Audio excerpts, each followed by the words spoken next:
Fala família, aqui quem fala é o Davi, seja bem-vindo a mais um dos nossos vídeos. E como você já deve estar sabendo, Daniel Mastral, né, uma pessoa que era antissistema, estava fazendo várias denúncias. Eu não o conhecia, mas já ouvi falar dele, né? Não tinha assistido nenhum vídeo, mas vi muito o que vocês falavam. E aí, fui ver em que circunstâncias isso aqui aconteceu. E tenho certeza que esse assunto vai repercutir muito pela forma que tudo aconteceu. Então eu quero mandar um abraço aqui pro meu amigo Dian, né? Alá Dian, que ele é barman. Vou deixar inclusive aí o Instagram dele. Ele foi o primeiro aqui a me avisar. Então agradeço muito a cada um de vocês, tá certo, família? Então vou colocar o link dele aí para você seguir lá no Instagram. Principalmente você também que precisa de um barman, alguma coisa aqui pela região. Esse aí eu indico de certeza. Mas vamos lá. O que é que aconteceu? Eu achei uma matéria aqui, certo? Aí a primeira matéria, ela deixa muito a que pensar, certo? Porque parece que em primeira mão a polícia tentou amenizar a notícia, o que ficou parecendo que queria esconder alguma coisa. Ó, nessa primeira matéria tá assim, ó: corpo caído na mata e ferimento na cabeça. Falecimento de ex-satanista Daniel Mastral é registrado como autoceifamento, né? Então vamos aos detalhes. Ex-capetista Marcelo Agostinho Ferreira, conhecido como Daniel Mastral, ficou famoso pelo livro Filho do Fogo e foi encontrado falecido aos 57 anos em São Paulo. O lugar era Aldeia da Serra, em Barueri, na região metropolitana. Isso foi na noite do último domingo, dia 4. O corpo do ex-escritor de 57 anos estava caído em uma área da mata e apresentava um ferimento na cabeça. É o que afirma a Polícia Civil. Os investigadores afirmaram que moradores da região ouviram um estampido, ou seja, um som forte, tipo explosão. Com isso, o local foi preservado, né? Eles mantiveram ali e foi registrado como autoceifamento. E eles falam um pouquinho. Foi Daniel Mastral, ficou famoso pelo livro Filho do Fogo, se denominava como ex-satanista, conhecido nas redes sociais. Ele tinha mais de 780 mil seguidores e também se afirmava teólogo. Em fevereiro deste ano, o escritor disse ter abandonado o satanismo porque instruíram a fazer um sacrifício humano. Daniel declarou não ter sangue frio e nem coragem para concluir o objetivo. Caso conseguisse, ele aumentaria o grau de poder e a hierarquia na seita pagã. Eu já tinha ouvido falar disso, mas eu nunca tinha visto. Eu nunca tinha presenciado assim ao vivo. Eu sou incapaz de ceifar um bicho, um animal, um passarinho. Eu ia ter que ceifar uma criança, disse ele no canal Real de Bruno Di Simone no YouTube, né? Então ele abandonou o satanismo de vez após experimentar algo nunca visto antes por ele. Na época, namorava com uma moça que era evangélica e foi visitar a igreja dela. Lá havia um grupo fazendo uma oração genuína, verdadeira. Não era show, não era espetáculo. A adoração genuína me derrubou no chão, sabe? Eu perdi o controle, desmaiei, eu perdi a minha consciência disso. Aí é o Espírito Santo trabalhando, né, meus irmãos? Então aqui você acha muito estranho, porque se o cara ceifou a sua própria vida, uma explosão, né, um ferimento na cabeça, então a gente imagina que foi a bala, né? Onde está a arma? Por que a polícia não falou sobre a arma? Se você colocar ainda, levar em conta que o próprio Daniel Mastral em podcast falou que estava sendo perseguido e que tinha muito medo de ceifar a sua vida, chegou inclusive a convidar pessoas para ficarem na sua casa, né? De primeira mão ele pediu para ficar na casa de alguns evangélicos e essas pessoas ficaram com medo, né? Já que ele estava sendo perseguido pela seita. E aí ele resolveu fazer na casa dele, chamar um monte de gente para ficar com ele. Eu vou colocar aí ele mesmo falando para em seguida a gente voltar, o que deixa o caso muito mais estranho, porque é uma pessoa que já dizia que estava sendo ameaçada e que queriam ceifar a vida dele e tinha data marcada inclusive para fazer isso. Vamos lá.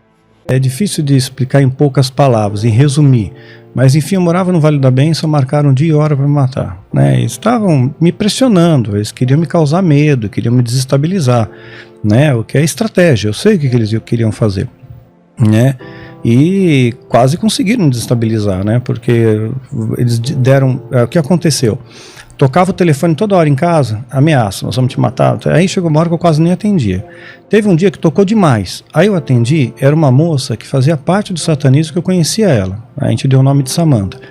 E ela falou para mim: Daniel, eu quero muito sair do satanismo, eu quero muito sair, mas eles vão me matar, eles falaram que vão me matar. Eu falei: não, imagina, Samantha, besteira, pega um táxi, vem até aqui, fica em casa, né, tá tudo bem, vai ficar bem, né.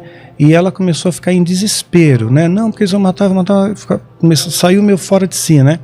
Aí eu escutei um estrondo, né, não sei se ela deixou cair alguma coisa, ou se o telefone caiu, sei que silêncio na linha, não tinha Bina, eu não tinha como retornar para ela, né? E eu fiquei a noite toda pensando o que aconteceu com ela. 6 horas da manhã, liga em casa. Eu pensei, deve ser ela. Mas era aquele zódico de novo. Incomodou muito esse cara quase deixou a gente louco. E ele pegou, falando em tom de zombaria, que o que tinham feito com ela, que ela estava morta, né? E o que tinham feito com ela. Aí eu ia desligar o telefone, e Deus falou para mim, não faça isso, né? Eu quero que você diga para ele, né, XYZ. E eu falei que Deus mandou dizer, eu falei, olha, ou você se arrepende ou então Deus vai te matar. E ele zombou, eu pensei que ele ia ficar com medo, que é nada, o cara me xingou um monte, tá, né? Aí eu falei, pô, o cara nem aí, eu falei que Deus vai matar ele, o cara me xinga, né? Aí desliguei, né, e ele me deu o dia e hora que eu me matar. E eu e minha esposa ficamos meio assim, né? E foi passando os dias, foi passando o tempo, né? E aí foi chegando próximo da data. Aí eu comecei a falar para as pessoas, né, que eram da igreja. Ô galera, eu posso dormir na sua casa hoje, de hoje para amanhã, né? Aí por quê? Ah, porque o satanista está dizendo que vai me matar em casa. Aí se eu estiver na tua casa, né? Aí eles não vão me achar aqui. Não, você não saia daí, vai que eu te rastreio até minha casa. Fica aí, estarei orando por você. Falei, caramba. Amigo, hein? É, muito amigo. Pois é, né? Aí eu falei, caramba, né? Aí eu fiz o contrário. Chamei uma galera pra vir em casa. E quando você fala pra crente que vai rolar uma pizza, todo mundo vem. Falei, galera, vamos fazer uma pizza, um louvor em casa e tal. Foi engraçado, mas é quarta-feira, a gente sempre faz isso de sábado. Por que da quarta-feira? É, porque o satanismo disse que vai me matar aqui, mas se vier que tá mó galera aqui comendo pizza, eles não vai ter uma chacina, entendeu? Né, eles não vão fazer isso também.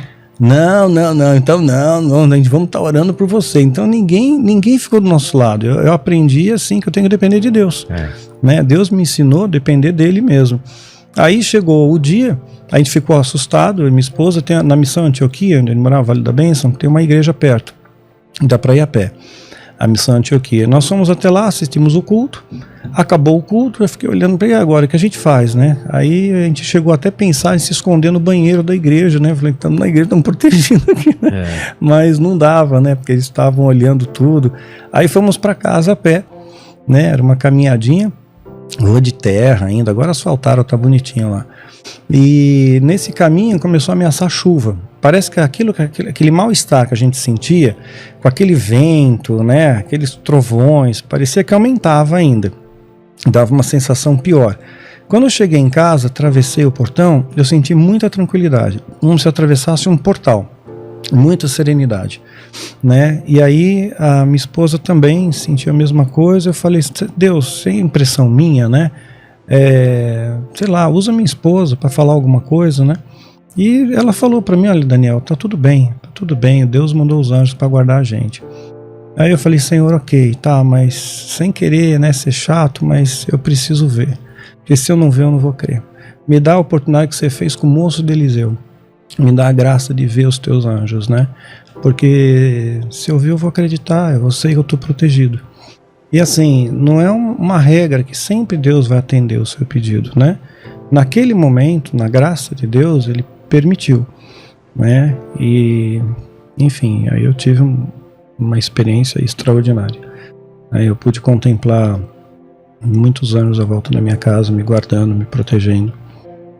E aí eu falei, ok, e eles, né? E eles? E Deus falou... Eles quem? Os satanistas? Os satanistas, os dois. O Zórdico e o Taulês. Esses dois incomodavam muito. E Deus falou, calma, eles não vão mais te incomodar. Não vão mais te incomodar. Né? O Salmo 74 fala que tem anjos portadores de males. Não que eles são maus, mas é porque eles trazem juízo de Deus. Então, quando o anjo passou no Egito, ele veio fazer juízo de Deus. Né? Ele veio fazer um juízo de uma sentença que Moisés já tinha dito que ia acontecer. Então eu falei, eu vou mandar meu anjo vingador e vou acabar com eles.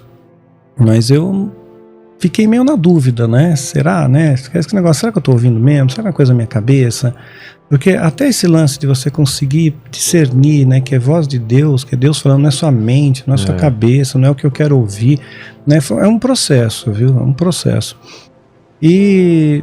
ok, quando foi 1h30 da manhã eu tive a sensação de que aquilo tinha sido feito. De manhã, umas 7h30 da manhã, eu liguei para um amigo meu, trabalhava no departamento de trânsito, né, de polícia, E falei para ele, né, se houve algum acidente. Imaginei, vai ver que foi um acidente de carro, vou chutar. Eu sei o nome verdadeiro deles, sei onde eles moram, sei o carro que eles usam, né, e tenho uma ideia do horário. E perguntei se tinha alguma questão naquelas características, né. Ele então foi pesquisar, falou, te ligo daqui a pouco, me ligou de volta e falou, olha, aconteceu, né, 2 homens realmente morreram, um carro importado, o airbag não funcionou, estavam sem cinto, morte instantânea para os 2, né. Eu não sei nem se eu fiz certo ou errado, mas eu chorei de alegria, né. Eu falei, poxa, tirou um peso da minha cabeça, ali. Então essa foi uma experiência muito pontual, né? Não é uma coisa assim que toda hora vem anjo, né? Você viu anjos? Naquele momento eu vi. Na forma clássica do que a gente tem uma imagem de anjo ou é uma outra coisa? É uma luz? O que é? Eu vi formas humanoides emanando muita luz, né? E eu consegui contemplar no braço, isso me chamou muita atenção. Eu vi braceletes, né? Parecia dourado, como se fosse de ouro, né? Que vinha até em cima, né? Foi o que eu consegui reter de informação, porque eu chorei muito, então embaçou minha visão, né? Eu não vi direito. Mas foi uma experiência que marcou minha existência, e a partir dali eu nunca mais duvidei de Deus. Então quando a gente lembra disso aí, né, meu irmão, aí realmente você tem certeza que alguém ceifou a vida dele, não que ele se auto-ceifaria. Ainda mais se você levar em consideração também o depoimento de um amigo dele, aquele capetista que é muito famoso aqui, né, o cabeludo, ele tem um cabelo bem grande e ele é bem famoso, e ele também está indignado com essa versão de que o Daniel Mastral teria se auto-ceifado. Ele não acredita nisso.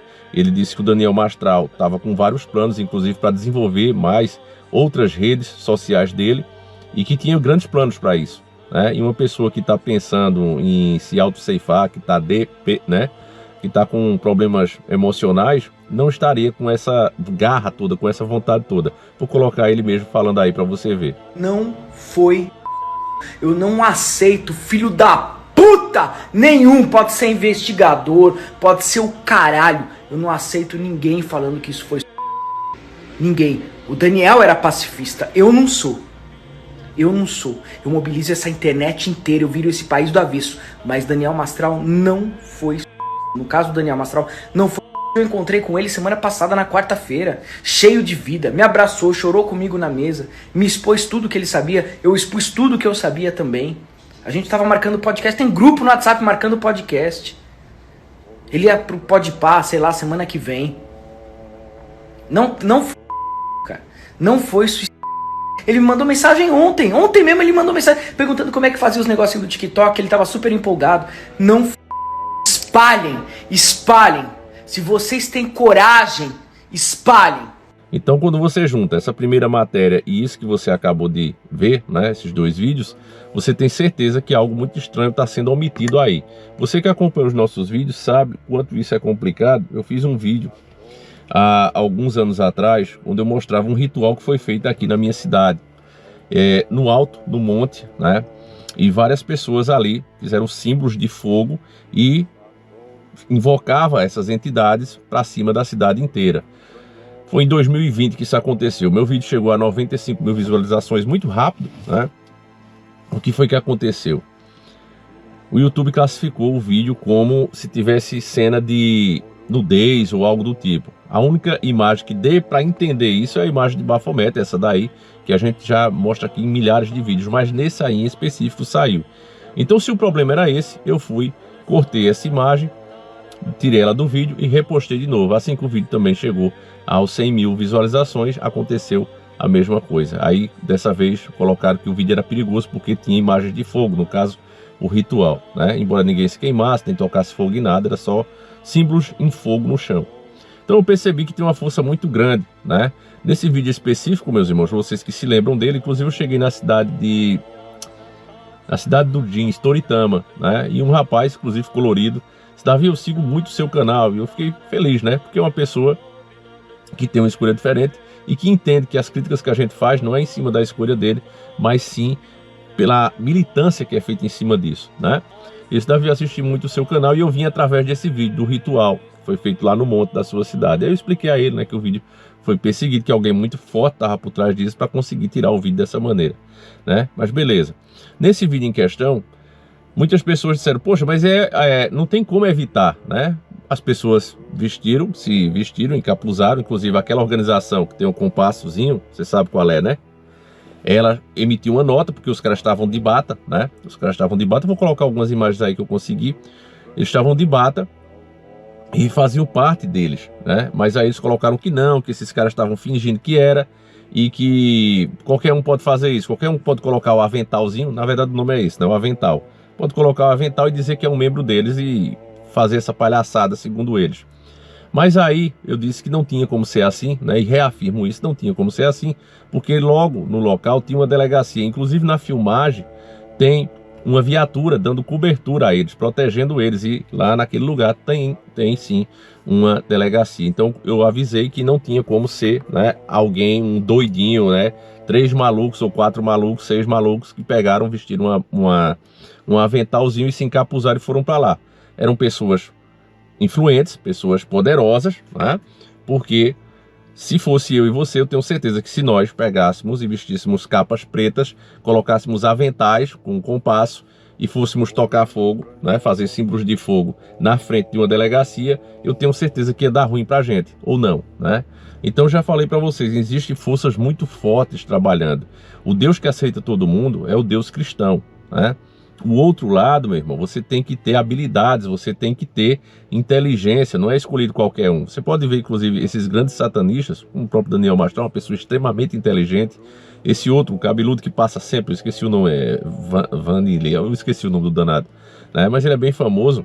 São pessoas, você vê, boa aparência, inteligentes, né? Bem estudados, não são pessoas leigas. Eu que já pesquiso isso há tempos, eu sei muito bem que não é qualquer um que entra. O cara, para entrar, para ser realmente um satanista de peso, ele tem que ser extremamente inteligente. Ele tem que saber lidar, até porque essas entidades, meu irmão, não é fácil. Eu vou explicar um pouquinho sobre ela. Mas eu ainda não quero sair aqui do assunto do Daniel Mastral. Eu quero que você veja a outra matéria que dá acesso ao boletim, que essa foi feita pela CNN. E aí a coisa já muda de figura, porque eu tenho certeza que nesse momento, né, você deve estar imaginando que o Daniel Mastral teve a sua vida ceifada por alguém. Mas eu vou dizer para você o seguinte, vou fazer essa afirmação e vou provar. O Daniel Mastral, ele foi ceifado, certo? Mas não foi por pessoa, não foi por alguém, foi por uma coisa, tá certo? E eu vou provar isso aqui para você. Veja só, na matéria da CNN tá o seguinte, ó. O que diz o boletim de ocorrência do falecimento de Daniel Mastral?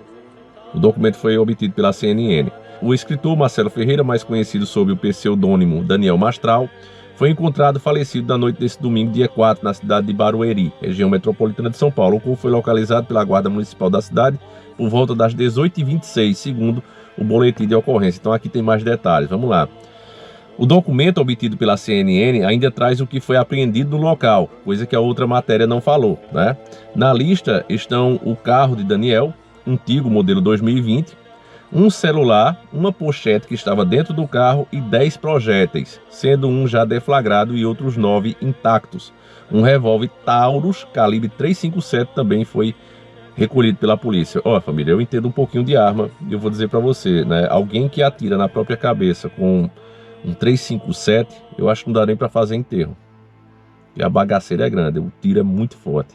Ao chegar no local, os guardas municipais encontraram o corpo do escritor ao lado do carro, próximo a uma árvore. A rua onde ele foi localizado pertence a uma área residencial arborizada em uma região conhecida como Aldeia da Serra, onde há residências de alto padrão. Então, aquela ideia que a primeira matéria nos fez pensar que foi no matagal e tal, não. Foi numa zona residencial, ali de condomínio, né, que geralmente esses condomínios de alto padrão, eles gostam de ficar perto ali da natureza. Então tinha árvores ao redor, mas era uma área culta, né, vamos colocar assim, ó. Os policiais foram até o local depois da comunicação da ocorrência, que foi feita pela Guarda Civil às 21h26. A área foi isolada. O boletim de ocorrência foi concluído à 00h32 da segunda-feira. Na rua onde o corpo foi encontrado, os policiais coletaram imagens de um vídeo que pode ajudar a esclarecer o que houve. O carro também passou por perícia e foi recolhido. O corpo de Daniel foi examinado pelo IML. A polícia deve investigar o caso para entender o que pode ter motivado o falecimento do escritor, né? E aí eles falam o que a gente já sabe aqui sobre o livro e tal. Bom, meus irmãos, eu tenho um vídeo aqui do carro dele. A gente conseguiu o vídeo, deu um trabalho do caramba, mas eu consegui esse vídeo dele e eu quero ver junto com vocês, ó. Vamos ver juntos aqui. Vamos lá. Ele é um vídeo curtinho, ó. Você vê aí, você vê o carro dele chegando, né? Veja que ele dá uma remeia rápida, assim como se estivesse com pressa, né? Agora eu quero que vocês prestem muita atenção. Esse vídeo, para quem já tá... Mas quem gravou esse vídeo, Davi?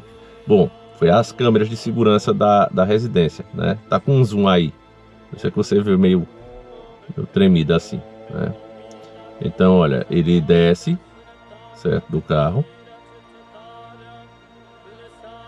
Ó, e ele vem com alguma coisa na mão, ó. Provavelmente a arma, né? Um 357. Ele vem com a arma. E ele desce duro, né? Eu quero que você preste muita atenção. Vou colocar em câmera lenta esse momento que ele desce. Ó, vamos ver de novo. Ó, ele desce do carro, ó. Preste atenção aí, né? E ele desce extremamente sério. Fecha a porta do carro, ó. Não deu para ver aqui, mas parece que ele não trava o carro. E ele desce duro com a arma na mão. Típico, meu irmão, de possessão. Típico de possessão. Quando a gente fala que uma pessoa nunca deve procurar essas coisas, meus irmãos, não é porque a gente é cristão fanático. Inclusive tem muito cristão fanático que não entende como as coisas acontecem. Eu, sinceramente, vocês sabem que eu escrevo o meu livro e já faz muitos anos disso, certo? Para você ter ideia, eu comecei a escrever ele aqui, família. Para você ter noção, começou como um diário em 2002, ó. Tá vendo aqui, ó? 2002. 18/1/2002, logo após o que aconteceu com meu pai. E a minha maior dúvida sempre foi se eu deveria ou não mostrar isso para vocês, certo? Porque ter esse tipo de conhecimento não é fácil, principalmente porque ele fura muitas bolhas. Você vê muitos cristãos falarem, por exemplo, mas só a fé baixa, certo? Mas quem já pesquisou sobre essas entidades, e eu tenho várias catalogadas aqui, sabe que algumas dessas entidades, elas se agradam de certas ervas, de certos símbolos e certos cheiros. Quem já teve presença com anjo, já falou sobre, após o acontecimento, após ver o anjo, geralmente seres de luz, o próprio Daniel Mastral falou sobre isso, você sente um cheiro de jasmim. É como se esse cheiro, né, inclusive isso também é revelado ali no Velho Testamento, né, que os lugares, os templos onde Deus habitava, né, na verdade ele nunca habitou em templos, mas ele aparecia ali para receber o sacrifício que era feito de bom, né, a oferta que era feita de bom coração pelas pessoas, não porque Deus precisasse, mas porque as pessoas se sentiam mal em não fazer nada por ele. Ele até fala, eu não preciso de nada, eu sou Deus, eu sou dono de tudo. Mas as pessoas dizem, Senhor, a gente ficaria muito feliz. Então ele acaba recebendo aquelas oferendas por conta disso, né? Mas as pessoas relatavam, né, que sentiam esse cheiro, né? Cheiro de rosa, cheiro de jasmim. E aí, com o outro lado, acontece a mesma coisa. Eu já senti esse cheiro várias vezes, principalmente quando eu faço as investigações em determinados locais. Um cheiro de coisa podre acompanha essas criaturas. E eles vêm carregados de todo tipo de mazela. Mas quando você fala isso com um cristão, né, um cristão fanático que não entende que muito do que ele sabe está limitado, ele não procurou expandir o seu conhecimento, a pessoa até fica revoltada. Isso aí é tudo besteira, é coisa de paganismo, mas não. Essas entidades, meus irmãos, elas gostam de coisas e tem coisas que as desagrada. Quem já... Por exemplo, eu vou mostrar uma entidade aqui para vocês. Deixa eu achar a danada aqui. Essa aqui se chama Labazu. É o devorador de criança. Ele também faz parte aqui dos Utukus, né? Que são os deuses, sumérios, né? Tá vendo aí, ó? Então veja aqui, você vê, né? Ele é a presença dele faz com que as mulheres percam os filhos.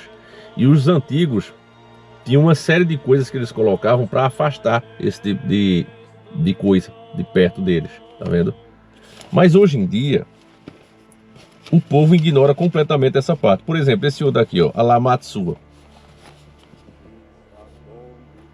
O satanista verdadeiro, um satanista com cultura, ele sabe como usar as forças de cada criatura dessa, cada ser, cada entidade dessa.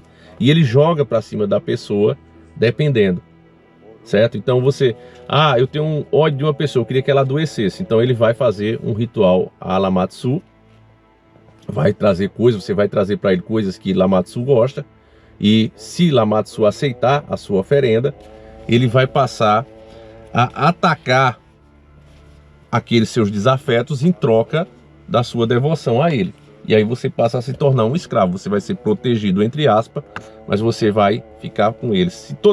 Se você de repente, me arrependi e me converti ao cristianismo, na sua primeira falha, todas essas mazelas que você mesmo jogou em cima dos outros, vai para cima de você. Meus irmãos, é muito sério. É por isso que eu não lancei também, sabe? Aqui tem muita informação que eu sei que tem gente que não está preparado para isso. Pode até me odiar pelo que está escrito aqui. Eu penso em fazer uma seleção aqui para ver quais os inscritos que vão poder ter acesso a isso. Tá certo? Então, meus irmãos, agora é só restaurar pelo Daniel Massal. Mas eu acredito que houve um momento de fraqueza dele ali e a entidade assumiu o controle sobre ele. A minha opinião é essa, pode criticar. Não foi ninguém físico, mas ali não era ele que estava se controlando, certo? É o que os filmes acabaram destruindo. Mas se você assistir, por exemplo, um filme muito bom, tirando o final do filme, ele é muito bom, é um filme antigo, acho que é de 56, MTV3, você encontra aqui no YouTube. Lá você vê como a entidade age de fato.